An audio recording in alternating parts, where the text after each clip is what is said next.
नमस्कार, आप देख रहे हैं खबर फास्ट और मैं हूं आपके साथ शमशेर सिंह। सवाल आपका, मैं आप सभी का स्वागत है। एक तरफ तो हम कहते हैं कि पढ़ेगा इंडिया तो बढ़ेगा इंडिया, आत्मनिर्भर बनेगा इंडिया, लेकिन उसके लिए जब सुविधाओं की बारी आती है तो कई सवाल पैदा हो जाते हैं, क्योंकि देश का भविष्य कहे जाने वाले बच्चों को जब स्कूलों से मुंह मोड़ता हुआ देखते हैं तो ये हैरानी की बात है। यूडाइज ने हिमाचल की सरकारी स्कूलों की स्थिति को हमारे सामने रखकर एक बार फिर से हमें सोचने पर मजबूर कर दिया है।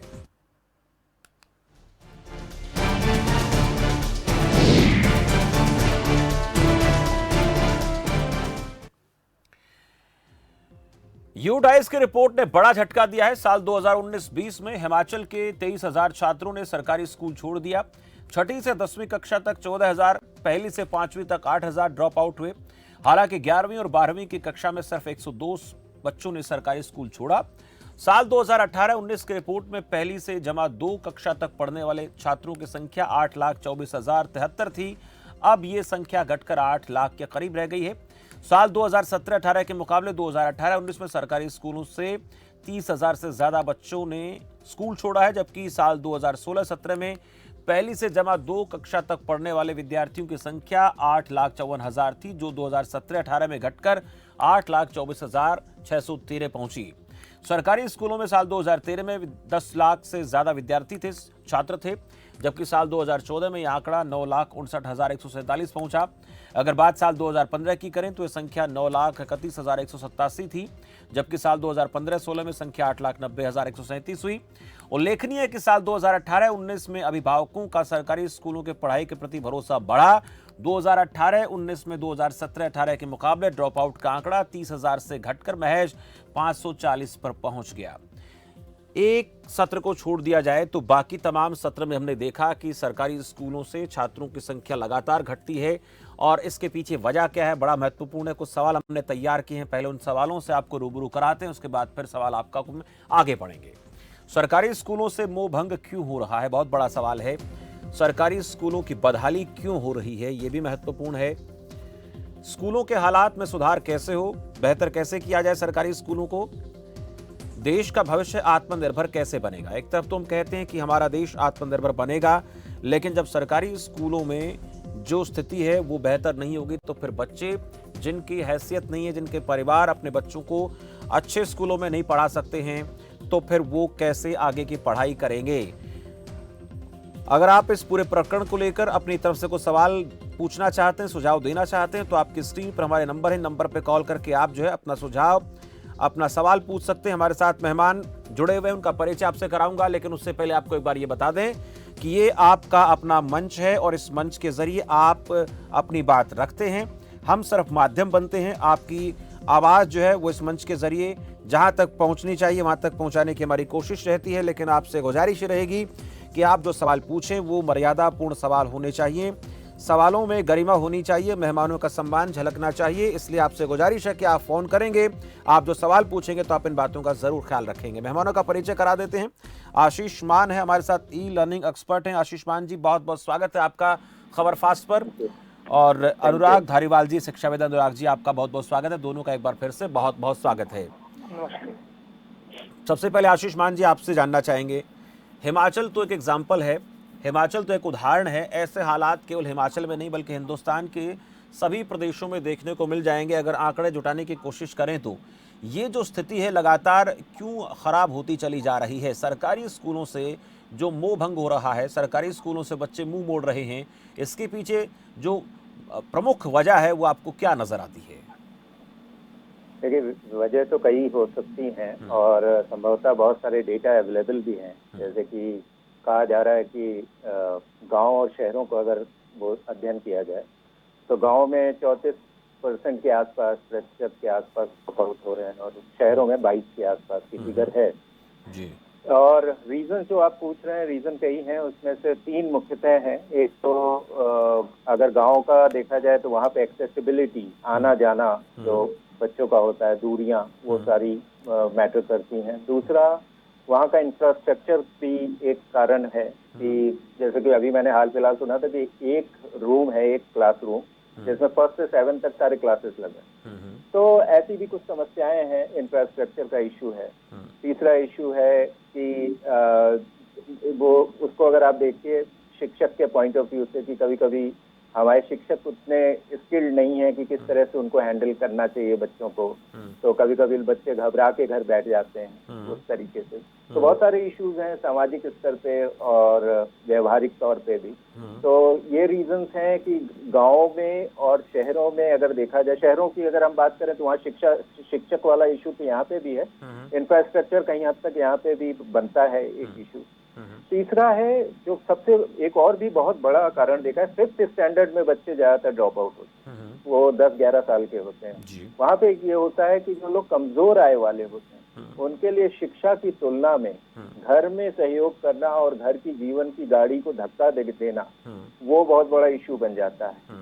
तो ये और भी बहुत सारे इश्यूज हैं, जैसे कि अगर हम बात करें कि कुछ जो लोग जिनको ये सब समस्याएं नहीं है तो बच्चों का इंटरेस्ट पढ़ाई में नहीं रहता, तो हम लोगों का डिलीवरी मैकेनिज्म कैसे पढ़ाते हैं, कंटेंट क्या क्या है, उसमें बच्चों को सीधा वो कनेक्शन दिखता है कि नहीं कि मेरे लिए वैल्यू कुछ दे रहा है कि नहीं। बहुत से बच्चे आजकल बड़े होशियार हो गए, उन्होंने ये भी फीडबैक दिया कि मुझे लग नहीं रहा कि ये शिक्षा की कोई वैल्यू है। एक डेटा आपके साथ शेयर करूंगा, हर 100, ये 2014-15 का डेटा है कि हर 100 बच्चों में 13 बच्चे शिक्षा में कोई इंटरेस्ट नहीं शो करते, उनको उसका कोई वैल्यू नहीं दिखती, जो कि बहुत ही घबराने वाली बात है। तो इस तरीके से काफी इश्यूज हैं जो जिसकी वजह से ड्रॉप आउट होते हैं और खासतौर से इंडिया में। हालांकि काफी कदम लिए गए हैं, उसमें एनरोलमेंट तो बहुत बढ़ गए हैं, प्राइमरी सेक्शन में काफी एनरोलमेंट बढ़ गए हैं, लेकिन क्या हो रहा है कि हम पूरा प्राइमरी से लेके और 12th तक उनको बनाए नहीं रख पाते, बीच में ड्रॉप आउट शुरू हो जाते हैं। ये सबसे बड़ी समस्या। बिल्कुल, एक दर्शक हमारे साथ जुड़े मान साहब, सोनू शर्मा हैं कैथल से।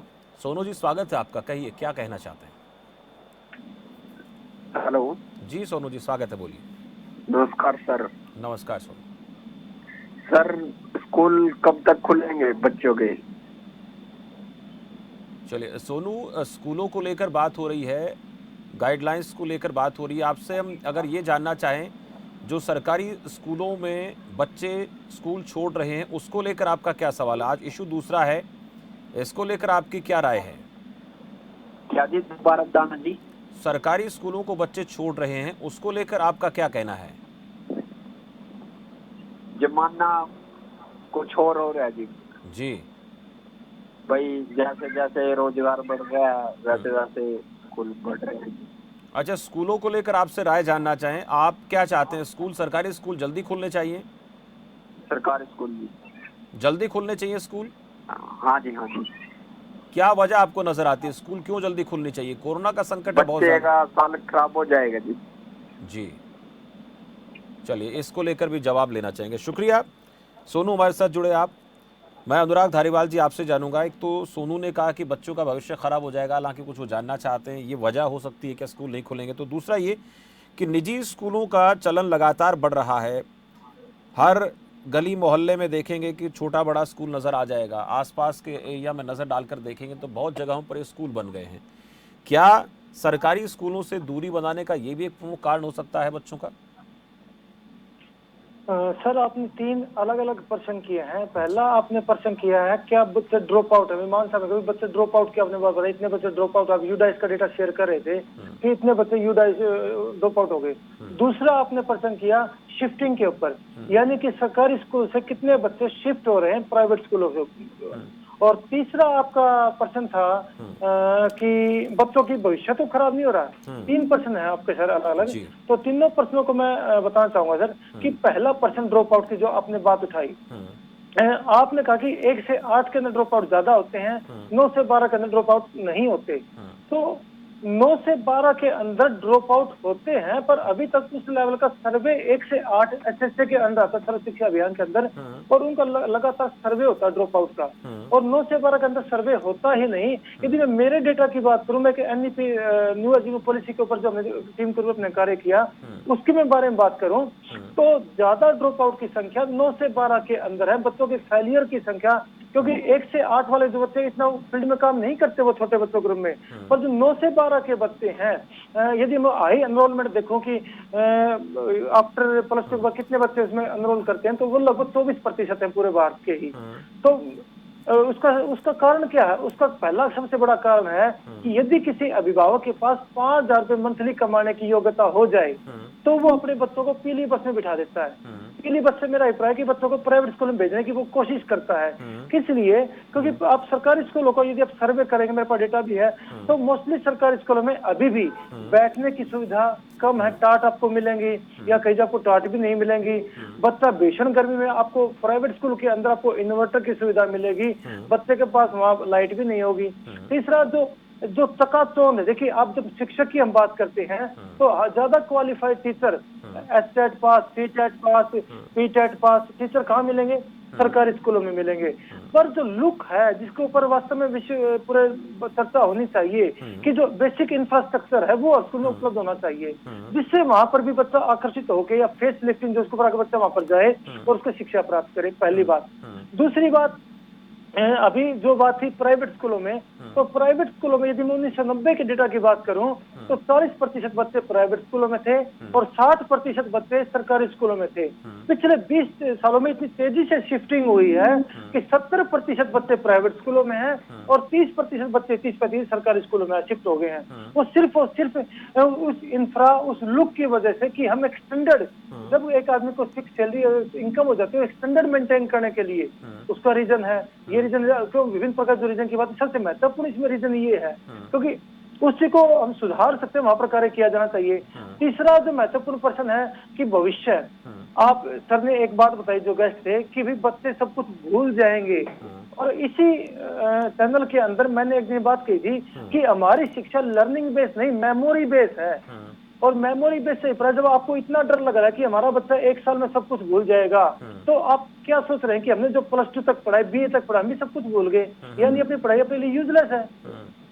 यानी कि मैं पूरे इस ढांचे के ऊपर पढ़ाई को लेकर सवाल होता है। एक छोटा सा सवाल बीच में आता है, सरकारी स्कूल कब खुलेंगे? ये गाइडलाइंस को लेकर जो है अभी तक कुछ भी साफ नहीं हो पा रहा है। क्या इसके लिए कोई तय समय सीमा निर्धारित कर देनी चाहिए या अभी उसको लेकर जल्दबाजी है? क्योंकि बहुत से राज्य इस बात के पक्ष में हैं स्कूल खुल जाने चाहिए, कुछ स्टेट इस बात के पक्ष में नहीं स्कूल नहीं खुलने चाहिए। तो ये जो असमंजस बना हुआ है ये भी खत्म होना चाहिए। ये जो सवाल है कई बार जहन में आता है, इसको लेकर क्या होना चाहिए?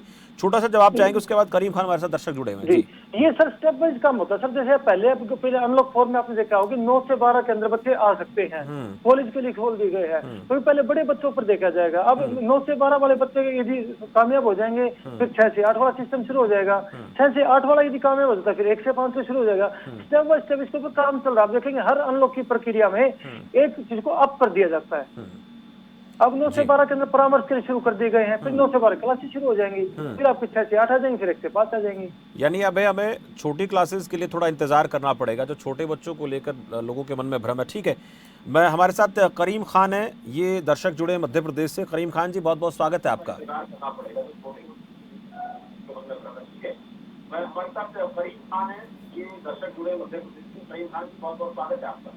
शुक्रिया जी सर, बोलिए।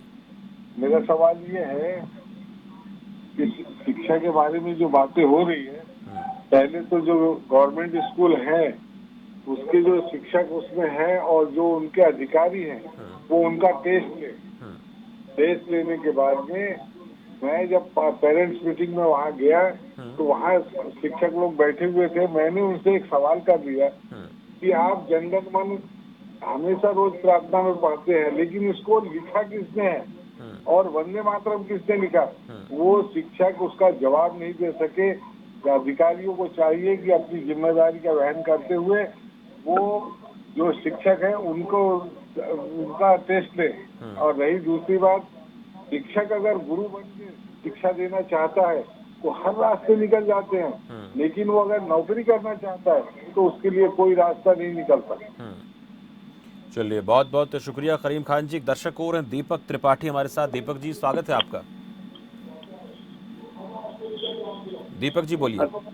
हेलो जी दीपक हाँ जी, सर, नमस्कार। नमस्कार सर नमस्कार, मैं डॉक्टर दीपक त्रिपाठी मध्य प्रदेश भोपाल से बोल रहा हूँ। जी सर, आपने जो मुद्दा उठाया बहुत सराहनीय और अच्छा मुद्दा है। जी सर। इसमें मैं एक चीज कहना चाहूंगा कि जो सरकारी स्कूलों की स्थिति है वो वाकई दयनीय है और उसकी जिम्मेदार सरकार जितनी उतनी ही जिम्मेदार जो है पब्लिक भी है। बेसिकली मेरा जो सजेशन है वो ये है कि जो हर आदमी को सरकारी हर चीज चाहिए, पर वो सरकारी स्कूल और सरकारी अस्पताल में नहीं जाना चाहता, और वो इसलिए नहीं जाना चाहता क्योंकि बहुत निगेटिव फीडबैक है, और उसकी वास्तविक स्थिति भी अगर देखी जाए तो सच में ऐसी स्थितियां हैं।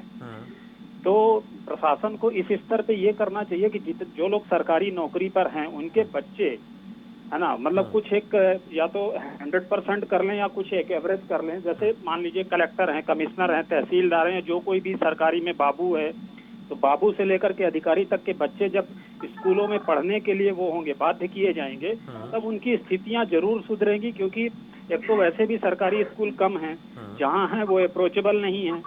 फिर क्या है कि उसमें पढ़ाई की गुणवत्ता और शिक्षकों की कमी, एक सरकार का एक अपना ये भी वो है, संविदा शिक्षकों का भी वो चल रहा है, पर उन सब चीजों में भी बहुत घालमेल है। जब इस तरह से प्रशासन का कोई अभिभावक के रूप में उनका बच्चा अगर वहाँ पे पढ़ेगा, तो एक तो देख रेख निगरानी अच्छी होगी, क्योंकि जैसे वो प्राइवेट स्कूलों में कर लेते हैं, है ना, तो उससे गुणवत्ता में भी थोड़ा सा परिवर्तन होगा। अब क्योंकि ये जो नई नीति आई है, शिक्षा नीति आई है, तो अच्छी बात है, बहुत सा कुछ एक नया चेंज देखने को मिलेगा। लेकिन इसको जो है प्राइवेट स्कूल वाले अभी तो वैसे ही लूट मचाई हुई है उन्होंने, इसको और बुरे तरीके से लूटेंगे अभिभावकों को, क्योंकि उनको बच्चों को किसी न किसी तरीके से कोई ना कोई तरीका निकाल लेंगे कि अभिभावकों के ऊपर फीस का बोझ लादा जाए, फलाना चीज चेंज हो गई, ये चीज चेंज हो गई, अब वो सिस्टम नहीं रहा इस तरह से। तो ये और कोई इसमें पढ़ना नहीं है, क्योंकि इतना बड़ा ये साम्राज्य है। इसमें आप ट्रांसपेरेंसी चाहते हैं, नई शिक्षा नीति आप कहते हैं दीपक जी की ट्रांसपेरेंसी होनी चाहिए इसमें भी। शुक्रिया दीपक जी। मोहित एक दर्शक भिवानी से है। मोहित जी आपका भी स्वागत है। हेलो जी मोहित जी बोलिए। हाँ सर, मैं ये कहना चाह रहा हूँ कि जो सरकारी स्कूल्स हैं वो बहुत नजदीक एक गांव में 4 से 5 स्कूल हैं। उसके कारण क्या है कि हर स्कूल में 10, 20, 50 बच्चा है और किसी 2 विषय के अध्यापक वहाँ पर है, और दूसरे स्कूल में फिर 20-30 बच्चा है आसपास के गांव में, और वहाँ पे फिर किसी 2 और विषय के अध्यापक है। यदि इन 4-5 स्कूलों को जोड़ करके एक बड़ा स्कूल आसपास जहाँ स्थापित किया जाए, जहाँ पर सभी विषय के सरकारी अध्यापक उपलब्ध हो, और सरकार 5 से 10 किलोमीटर में जैसे प्राइवेट स्कूल अपनी बस सुविधा उपलब्ध करवा रहे हैं, वैसे यदि सरकारी स्कूल भी बस सुविधा उपलब्ध कराए तो हो सकता है कि सरकारी स्कूलों में बच्चों की संख्या बढ़े, ताकि बच्चों को सभी विषय के अध्यापक वहाँ पर उपलब्ध हो और सरकारी स्कूलों में जो पढ़ाई है उसकी गुणवत्ता को बढ़ाया जा सके। जी शुक्रिया मोहित जी। आशीष मान जी, आपने दीपक त्रिपाठी को सुना, करीम खान जी बात कर रहे थे, मोहित भी बात कर रहे थे। इन तीनों के सुझाव जो हैं, इनमें कहाँ आपको लगता है चीज़ें बैलेंस हो सकती हैं, या फिर आज के दौर में ऐसा संभव नज़र नहीं आता स्कूलों को लेकर जो बात हो रही है?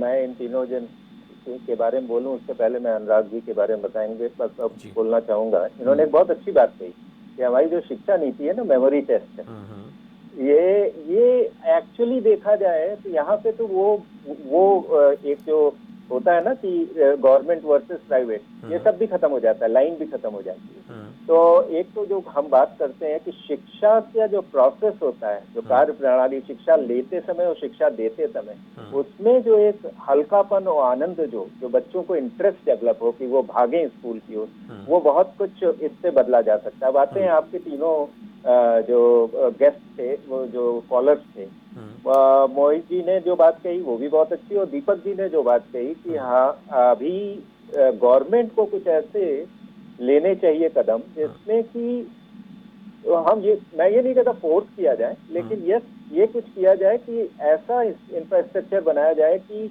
अभी आज के समय में ये थोड़ा सा टैग भी हो गया, ग्लैमर का विषय भी हो गया कि पब्लिक स्कूल या प्राइवेट स्कूल में बच्चे जाएं, गवर्नमेंट में क्यों जा रहे हैं। तो ये जो परसेप्शन है इसको भी शिफ्ट करना पड़ेगा, पैराडाइम शिफ्ट इसको कहेंगे कि ये बदला जाए, और गवर्नमेंट स्कूल में अपने बच्चों को भेजते समय हमें किसी तरह की कोई दिक्कत ना हो, ना ये हो कि अरे हम कहाँ भेज रहे हैं, समाज में मेरा क्या स्तर होगा, इस तरह की बातें, इस तरह का विचार ना आए। और उसके लिए वो जरूरी है कि हम शिक्षक की संख्या बढ़ाएं, इंफ्रास्ट्रक्चर को अच्छा करें, और स्कूल की संख्या भी बढ़ाएं, जिससे दूरियां भी कम हो बच्चों के लिए, स्पेशली लड़कियों के लिए गाँवों में। बिल्कुल, एक दर्शक जुड़े हैं, आशीष मान जी हिमाचल से भागीराम है। हिमाचल जी स्वागत, माफ कीजिए भागीराम जी स्वागत है आपका। ऐसा है साहब, जी क्या नाम, ये जो दिखा रहे हैं ना सरकारी स्कूल छोड़ के प्राइवेट स्कूल में जो बच्चे जा रहे हैं, तो इसका कारण क्या है? या तो सरकारी ये हिमाचल सरकार की कमी है, या तो मतलब शिक्षा विभाग की कमी है, जहाँ टीचर पूरे नहीं होते, या मतलब किस्म से व्यवस्था नहीं होता है। तो क्या कारण है इसका, मतलब आप मेरे को समझा देंगे? चलिए, शुक्रिया भागीराम जी। भागीराम जी का जितना समझ में आया वो मैं आपसे जानना चाहूँगा अनुराग जी कि क्यों ऐसा हो रहा है। ये वही सवाल है जो लगातार हम कर रहे हैं, लेकिन एक सवाल मेरे जहन में भी आता है कि जो एक तो हम चाहते हैं कि भारत में हर बच्चा पढ़े लिखे, अच्छी शिक्षा वो ग्रहण करे, लेकिन उस परिवार की उतनी आमदनी होती नहीं, वो 6, 7, 8 तक आते आते और 10th के बाद तो बहुत सारे बच्चे स्कूल छोड़ जाते हैं, जबकि देश को आत्मनिर्भर बनाने के लिए उन युवा बच्चों की, उन युवा दिमाग की ज़्यादा ज़रूरत पड़ती है जो देश को आगे ले जा सकते हैं। अब ऐसे में ये चीज़ें संभव होंगी क्या, या फिर ये चीज़ें आने वाले दिनों में और ज़्यादा कठिन होती चली जाएंगी? जैसे जैसे हम बात कर रहे हैं लगातार निजीकरण को जैसे बढ़ावा मिल रहा है, वो और चुनौतीपूर्ण हो सकता है। सर, इसमें भागीराम जी की बात भी सुनी और मैंने मोहित जी की बात भी सुनी और त्रिपाठी जी की बात भी सुनी। जी तो सबसे पहले जो मोहित जी की बात थी कि भाई एक स्कूल में टीचर ज्यादा है, एक में कम है, तो इसके बारे में हमने जब एनईपी बने हिंदू एजुकेशन पॉलिसी वहाँ पर सजेशन दिए थे और इस बात को माना है, और इसके अगली एनईपी में बात डाल दी गई है कि अब टीचरों की नियुक्ति स्कूल में नहीं होगी, कॉम्प्लेक्स में होगी।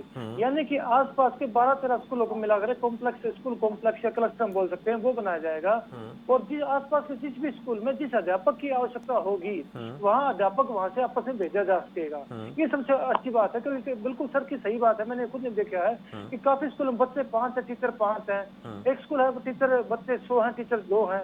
तो स्कूल कॉम्प्लेक्स की बड़ी अच्छी अवधारणा इसमें ली गई है। दूसरी बात, आपको इंफ्रा, जैसे मान साहब ने कहा कि ग्लैमर, यानी कि प्राइवेट स्कूलों के पास ग्लैमर है, एक लुक, एक फेस लिफ्टिंग, एक ऐसी चीज बना दी गई है कि हमें वो चीज देखने में अच्छी लगती है, मैंने पता उसके अंदर क्या है। एक पैकेज इतना अच्छा बना दिया गया है कि हम उसको देख के लेने के लिए चल पड़ते हैं। हम भी तो एड के ऊपर काम करते हैं ना, जो चीज हमें एड अच्छी लगती है, जिसका पैकेजिंग अच्छी लगती है, तो उस पैकेजिंग को भी महत्वपूर्ण बनाना पड़ेगा। इंफ्रा स्कूलों में सुधारना पड़ेगा। टीचरों की भर्ती के साथ साथ टीचरों को स्किल करने के भी लगातार प्रयास करने पड़ेंगे, तो चीज सुधरेगी, वरना ये चीज और भी ज्यादा आगे बिगड़ेगी। अच्छा, एक मेरे जहन में सवाल आ रहा है आशीष मान जी, मैं आऊँगा आपके पास, और एक दर्शक जुड़ गए हैं, बीके हैं, ये हमारे साथ लखनऊ से जुड़े हैं। बीके जी, बहुत बहुत स्वागत है आपका। हेलो जी सर बोलिए। हेलो, बीके सिंह जी बोलिए। हाँ जी, मैं ये कहना चाह रहा था कि जो शिक्षा का स्तर है सरकारी स्कूलों में, ये काफी गिरता जा रहा है। मैं भी एक सीनियर सिटीजन हूँ, मैंने भी सरकारी स्कूलों में अपनी पढ़ाई की शुरुआत की थी, बट लेकिन उस समय की शिक्षा में और आज की शिक्षा में बहुत अंतर है।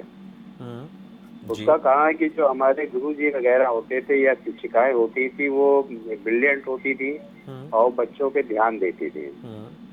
आज की जो शिक्षिकाएं या गुरुजी जो अपॉइंटमेंट्स होके आते हैं, तो सबसे बड़ी कमी है कि वो वेल एजुकेटेड नहीं है, जिनको भी खुद भी पढ़ा नहीं आता है, स्पेलिंगें नहीं आती हैं, प्रधानमंत्री का नाम नहीं आता है, राष्ट्रपति का नाम नहीं आता है, तो वो हमारे बच्चों को क्या शिक्षा देंगे। इसीलिए हमारी सरकारी स्कूलों का जो है डाउनफॉल हो रहा है। जी। तो मेरा मतलब ये है कि सबसे पहले हमारे अगर गुरु अच्छे होंगे तो बच्चों को शिक्षा अच्छी देंगे जी। तो जब गुरु नहीं अच्छे होंगे तो बच्चे शिक्षा कैसे लेंगे। गुरुजी सोते रहेंगे और गुरुजी या शिक्षिकाएं वो स्वेटर दिखती रहेंगी। बिल्कुल बीके सिंह जी, आपका सुझाव बहुत बेहतर है, सुझाव को लेकर कहीं ना कहीं अमल किया जाना चाहिए। शुक्रिया, हमारे साथ जुड़े आप। किशन कुमार गुरुग्राम से हैं। किशन जी, बहुत बहुत स्वागत है आपका। सर, मैं ये कहना चाहता हूँ, जितने भी सरकारी लीडर हैं, जो भी नेता है या कोई सरकारी ऑफिसर है, उनके सभी के बच्चे सरकारी स्कूलों में पढ़ने चाहिए, ताकि सरकारी स्कूलों पे ध्यान दे सरकार जी। क्योंकि क्या होता है, अपने को तो प्राइवेट स्कूलों में पढ़ाते हैं, अपना इलाज प्राइवेट हॉस्पिटलों में कराते हैं, और ना तो सरकारी स्कूलों की कंडीशन बढ़िया ना ही सरकारी हॉस्पिटलों की, दोनों का यहाँ बुरा हाल हो रहा है। यदि इनमें जरूरी कर दे कि जो भी नेता बनेगा उनके बच्चे सरकारी स्कूलों में ही पढ़ेंगे, जी। तो अपने आप सुधर जाएंगे ये। चलिए, सरकारी स्कूलों को लेकर सवाल ये उठ रहा है कि अपने बच्चों को वो नेता हैं, चाहे बड़े नेता अधिकारी हैं, स्कूल में पढ़ाएं। शुक्रिया किशन कुमार जी। आशीष मान जी, ये तो आपने सुना। एक और हम पिछले कुछ दिनों में देख रहे हैं कि कुछ स्कूलों से ऐसी तस्वीरें निकलकर सामने आ रही हैं कि टीचर ने अपने बलबूते, चाहे वो प्राइमरी स्कूल हो, चाहे वो सेकेंडरी स्कूल हो, हाई सेकेंडरी स्कूल हो, उन्होंने अपने दम पर स्कूल को ऐसा तैयार कर दिया। ऐसी तस्वीरें कई बार सामने आती हैं, उसके ऊपर स्लोगन लिखे होते हैं, छोटे बच्चों के लिए तमाम तरह के पिक्चर्स जो होती हैं, और उस स्कूल में पढ़ाने वाला स्टाफ भी मोटिवेट होता है पूरी तरीके से और बच्चों को इस तरीके से पढ़ाता है जैसे आपने किया कि रुचि क्रिएट की जा सकती है। तो जो स्कूल का स्टाफ अगर ठान ले, हालांकि स्टाफ पूरा होना ज़रूरी है, लेकिन उसके बाद भी अगर वही ठान ले और वो समझ ले जो बात इस वक्त उठ रही थी, जैसे कि बीके सिंह जी ने कहा कि स्कूलों में टीचर पहले इतना बेहतर पढ़ाते थे, अगर वो अपना काम ठीक से करने लग जाएं, जिम्मेदारी समझ लें, तो फिर हमें किसी और की तरफ देखने की ज़रूरत नहीं है। कितना सही हो सकता है इससे? सर जी, इसमें दो इश्यूज आते हैं। आप बिल्कुल सही कह रहे हैं। वैसे भी देश में अच्छे काम भी होते रहते हैं, लेकिन विडंबना ये है कि पॉकेट्स में होते हैं। और ऐसी चीजें, ये जो आप बात कर रहे हैं, ये भगवान भरोसे है, इंसान भरोसे है, ये सिस्टम भरोसे नहीं है। सिस्टम जो काम करता है वो यूनिवर्सल होता है, चारों ओर एक जैसा होता है। ये तो इंडिविजुअल के ऊपर है। अगर मैं थोड़ा निठल्ला हूं तो मैं नहीं करूंगा, और अगर आप बहुत आपके अंदर सेल्फ मोटिवेशन है तो आप कर गुजरेंगे, लेकिन आपका इम्पैक्ट कहाँ तक जाएगा और आप कब तक मोटिवेटेड रहेंगे? अगर आपका सिस्टम मोटिवेट नहीं कर रहा है, ऐसे प्रावधान नहीं है कि आपने कुछ अच्छा किया और आप पटल पे आए देश के, यहाँ साहब इन्होंने बहुत अच्छा काम किया, और वो आप रोल मॉडल बने दूसरों के लिए। अगर ऐसा काम नहीं हो रहा है, ऐसा सिस्टम कुछ नहीं अपॉर्चुनिटी दे रहा है, तो ऐसे लोग तो कर रहे हैं काम, बहुत वर्षों से कर रहे हैं, तो बेचारे वो अपने छोटे छोटे पॉकेट्स में करते हैं और वहीं समाप्त हो जाते हैं। इससे कोई यूनिवर्सल वो इम्पैक्ट नहीं पड़ेगा, पूरे देशव्यापी इम्पैक्ट नहीं पड़ेगा। सबसे ज्यादा जरूरी है कि हमारी जो पूरा सिस्टम है वो इसको प्रोत्साहित करे और इसको पूरा देशव्यापी रूप से एक पूरी तरीके का क्रांति लेके आए जी। नहीं तो इंसान के ही भरोसे हम लोग आश्रित रह जाए। बिल्कुल, बहुत सही आपने बात कही कि बहुत बदलाव के लिए, बड़े बदलाव के लिए क्रांतिकारी परिवर्तन ज़रूरी है। एक बड़े आंदोलन के तौर पर इसको उठाना पड़ेगा, तब जाकर हालात बदल सकते हैं। बहुत अच्छे सुझाव आशीष मान जी आपने दिए, अनुराग धारीवाल जी आपने भी बहुत बेहतर सुझाव दिए, और जितने भी दर्शक हमारे साथ जुड़े उनके सवालों के जवाब आप दोनों ने दिए। बहुत बहुत शुक्रिया इस खास चर्चा में हमारे साथ जुड़ने के लिए। तो सवाल आपका में आज हम बात कर रहे थे, जो स्कूलों की रिपोर्ट सामने आई, खासकर हिमाचल प्रदेश के स्कूलों की, जिनमें लगभग 22-23 हज़ार बच्चों ने जो है स्कूल छोड़ा है। पिछले साल की बात करेंगे, पिछले सत्र की, जो अब बीत गया, अब नया सत्र शुरू हो गया, इसकी रिपोर्ट आगे आएगी। उसमें सबसे बड़ी वजह जो निकलकर सामने आ रही वही आ रही कि जो सरकारी स्कूलों की स्थिति वो पहले की तरह बेहतर नहीं रही। दूसरा ये कि निजी स्कूलों का ज़्यादा जो वर्चस्व बढ़ रहा है वो भी एक कारण है। और एक और महत्वपूर्ण वजह निकलकर सामने आई कि हमारे जो सरकारी अधिकारी हैं, बड़े अधिकारी हैं, हमारे जो नेता हैं, वो अपने बच्चों को तो निजी स्कूलों में पढ़ाते हैं, लेकिन बाकी जो गरीब परिवारों के लोग हैं वो सरकारी स्कूलों में पढ़ते हैं, इसलिए स्तर ऊपर नहीं उठ पा रहा है। तीसरा ये कि अगर इसमें बदलाव लेकर आना है तो वैश्विक स्तर पर बदलाव लाने की ज़रूरत हमें नज़र आती है। एक आंदोलन के तौर पर इसको खड़ा करना पड़ेगा, एक क्रांतिकारी परिवर्तन लाने के लिए क्रांतिकारी सोच की तरह काम करना पड़ेगा। नहीं तो फिर आने वाले दिनों में जो आज ड्रॉप आउट बच्चों की संख्या 23,000 है हिमाचल में, वो हो सकता है 46,000 हो जाए। हो सकता है आने वाले दिनों में सरकारी स्कूलों पर बहुत बड़ा संकट खड़ा हो जाए। केवल हिमाचल नहीं बल्कि पूरे देश में ऐसा हो सकता है। आज के लिए सवाल आपका में इतना है। मुझे दीजिए इजाज़त और आप देखते रहिए खबर फास्ट। नमस्कार।